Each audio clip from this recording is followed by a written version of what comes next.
കേരളത്തിനെതിരെ ഒരു ഗൂഢശക്തിയായി പ്രവർത്തിക്കുകയാണ് കേരളത്തിലെ രാജ്ഭവൻ കേന്ദ്രീകരിച്ച് സംഘപരിവാർ നടത്തുന്ന ഇടപെടലുകൾ.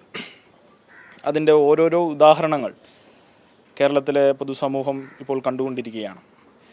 അപ്പോൾ കേരള സർവകലാശാലയുമായി ബന്ധപ്പെട്ട് നിയമവിരുദ്ധമായി രജിസ്ട്രാറെ സസ്പെൻഡ് ചെയ്യുകയും ആ സസ്പെൻഷൻ നടപടി സിൻഡിക്കേറ്റ് റദ്ദാക്കുകയും ചെയ്ത പശ്ചാത്തലത്തിൽ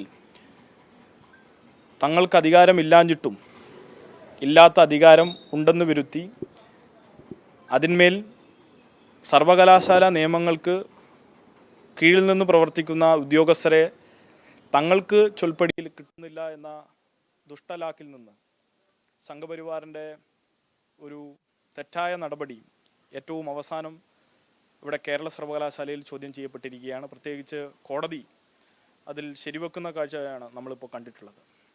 ഇപ്പോൾ സിൻഡിക്കേറ്റ് എടുത്ത തീരുമാനത്തെ ആ നിലയിൽ അംഗീകരിക്കപ്പെടുകയും രജിസ്ട്രാറായി അനിൽകുമാർ സാർ തുടരുകയും ചെയ്യുന്ന സ്ഥിതിയിലേക്ക് കാര്യങ്ങൾ മാറിയിരിക്കുന്നു. ശരിയായ കാരണം ഇല്ലാതെ അദ്ദേഹത്തെ സസ്പെൻഡ് ചെയ്ത നടപടിയെ ആദ്യഘട്ടത്തിൽ തന്നെ SFI വിമർശിച്ചിരുന്നു. ശക്തമായ സമരവുമായി SFI വന്നിരുന്നു.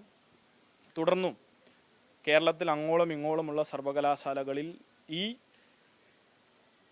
RSS റെജിം നിയന്ത്രിക്കുന്ന രാജ്ഭവനിൽ തുടരുന്ന ഗവർണർ അപ്പോയിൻ്റ് ചെയ്തിട്ടുള്ള ഈ VC-മാരിൽ പ്രത്യേകിച്ച് കേരളയിലെ VC, അതോടൊപ്പം KTU VC, Calicut VC, Kannur VC ഉൾപ്പെടെയുള്ളവർ, അവർക്കെതിരെ ശക്തമായുള്ള സമരം SFI ആരംഭിക്കുകയാണ്.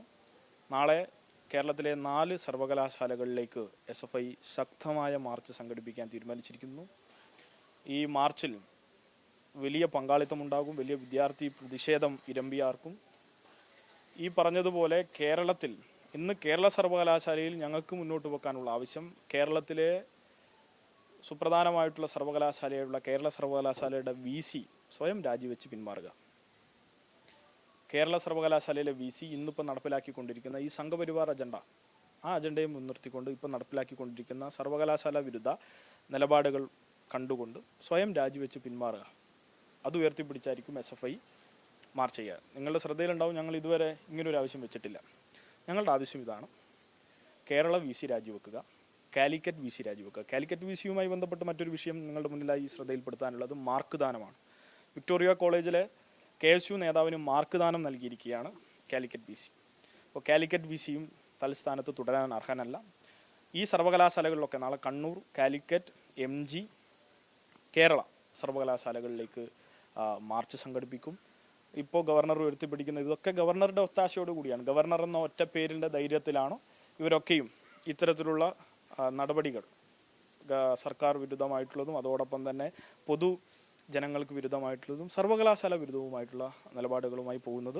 അത് തുടരാൻ അനുവദിക്കാൻ കഴിയില്ല. അത് യഥാർത്ഥത്തിൽ RSSൻ്റെ അജണ്ട എന്ന് പറയുന്നത് കേരളത്തെ ഒരു ഘട്ടത്തിലും അവർക്ക് കീഴടക്കാൻ കഴിയുന്നില്ല. കേരളത്തിലെ ജനങ്ങൾ RSSനെ പിന്തള്ളുന്നു, അത് അംഗീകരിക്കുന്നില്ല. അതുകൊണ്ട് തന്നെ കേരളത്തിലെ പൊതു സംവിധാനങ്ങളെ തകർക്കുക, അതിൻ്റെ വിശ്വാസ്യത ഇല്ലാതാക്കുക എന്നുള്ളതാണ് ഇന്ന് അവരുടെ അജണ്ട.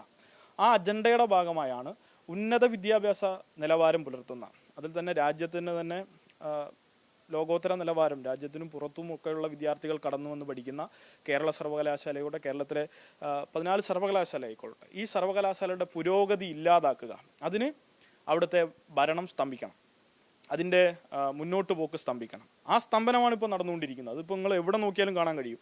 കേരള സർവകലാശാലയിൽ ഒരുപാട് വിദ്യാർത്ഥി വിഷയങ്ങൾ സോർട്ട് ചെയ്യപ്പെടുന്നില്ല. VC ദൈനംദിനമായി സർവകലാശാലയിലേക്ക് വരുന്നില്ല. കണ്ണൂരിൽ 2 ദിവസമാണ് VC വരുന്നത്. 2 ദിവസം ഒരു സർവകലാശാലയുടെ VC വന്നതുകൊണ്ട് എന്താണ് സംഭവിക്കുക? കുട്ടികൾക്ക് അവിടെ വേണ്ട സേവനങ്ങൾ, അവിടെ സർവകലാശാലയുടെ മുന്നോട്ട് പോക്ക് എങ്ങനെ മുന്നോട്ട് പോകും? ചോദ്യമല്ലേ. കുഹാസിൽ സമാനമായ പ്രശ്നം നിലനിൽക്കുന്നു. 2 സർവകലാശാലയുടെ ചുമതലയാണ് മോഹൻ കുന്നുമ്മലിനുള്ളത്. കുഹാസിലും സമാനമായി നമ്മുടെ MBBS കുട്ടികൾ ഒരുപാട് പ്രശ്നങ്ങൾ, അവരുടെ പരീക്ഷ നടത്തിപ്പ്, അവരുടെ പരീക്ഷയുമായി ബന്ധപ്പെട്ട്, അവരുടെ കോഴ്സുമായി ബന്ധപ്പെട്ട്, അവരുടെ അധ്യാപന നിയമനവുമായി ബന്ധപ്പെട്ട് ഒരുപാട് വിഷയങ്ങൾ, ഒട്ടനവധി സമരം SFI ഏറ്റെടുത്തു. പക്ഷേ അവിടെ നിന്ന് സോർട്ട് ചെയ്യാൻ പോലും, അവിടെ നിന്ന് ചർച്ച ചെയ്യാൻ പോലും VC-മാരുണ്ടാവുന്നില്ല. മറ്റൊന്ന് KTU ആണ്. ഇയർ ഔട്ടുമായി ബന്ധപ്പെട്ട് SFI പ്രത്യക്ഷ സമരത്തിലാണ്. ഇയർ ഔട്ടുമായി ബന്ധപ്പെട്ട് ഒരുപാട് വിദ്യാർത്ഥികൾ ബുദ്ധിമുട്ട് അനുഭവിക്കുകയാണ്. ആ ബുദ്ധിമുട്ട് അനുഭവിക്കുന്ന ഘട്ടത്തിലും സമരം നടത്തുമ്പോൾ വി സി ഇല്ല, വി സിക്ക് അത് തീരുമാനിക്കാനും കഴിയില്ല, അത്തരം ഒരു തീരുമാനത്തിന് തയ്യാറല്ല എന്നാണ്. അപ്പോൾ നോക്കുമ്പോൾ ഈ ഗവർണർ നിയമിച്ചിട്ടുള്ള മുഴുവൻ വി സിമാരും യാതൊരുവിധ പുരോഗമനപരമായി അല്ലെങ്കിൽ സർവകലാശാലയുടെ മുന്നോട്ട് പോകിന് ഉതകുന്ന വിധത്തിൽ ഒരു തീരുമാനം എടുക്കുന്നില്ല. ദൈനംദിനമായിട്ടുള്ള സർവകലാശാല വിഷയങ്ങളിൽ ഇടപെടുന്നില്ല. അപ്പോൾ ദൈനംദിനമായ സർവകലാശാല വിഷയങ്ങളിൽ ഇടപെടുന്നില്ല എന്നതിൻ്റെ അർത്ഥം സർവകലാശാലകൾ ഇന്റേണലി തകർക്കുക എന്നുള്ളതാണ് ഉദ്ദേശിക്കുന്നത്. ഇന്റേണലി തകർക്കുന്നത് എന്തിനാണ്? കേരളത്തിലെ യുവാക്കൾ ഈ നാട് വിട്ടു പോകണം, ബ്രെയിൻ ഡ്രെയിൻ നടക്കണം, ഇതാണ് ഉദ്ദേശം. ഇവിടെ നാട് വിട്ടു പോകണം, കേരളം ജീവിക്കാൻ കൊള്ളാത്തൊരു സ്ഥലമാണെന്ന് സംഘപരിവാറിന് വരുത്തി തീർക്കണം. അങ്ങനെ വരുത്തി തീർത്താൽ അത് പൊതുവിൽ ഇന്ന് നിലനിൽക്കുന്ന സാമൂഹ്യ ഗതിക്കെതിരെയുള്ള ഒരു കാറ്റുവീശും, പൊതുവിൽ വലിയ ഭരണവിരുദ്ധ വികാരം ഉണ്ടാവും എന്നൊക്കെയുള്ള ഒരു സ്ഥിതിയിലേക്കാണ് കാര്യങ്ങൾ മാറുന്നത്. അപ്പോൾ യഥാർത്ഥത്തിൽ ഉദ്ദേശിക്കുന്നത് കേരളത്തിനെതിരെയുള്ള, കേരളത്തിലെ വിദ്യാർത്ഥികൾക്കെതിരെയുള്ള പ്രവർത്തനമാണ് അവർ സംഘടിപ്പിച്ചത്. ഇതൊരു വലിയ ഗൂഢാലോചനയുടേതാണ്.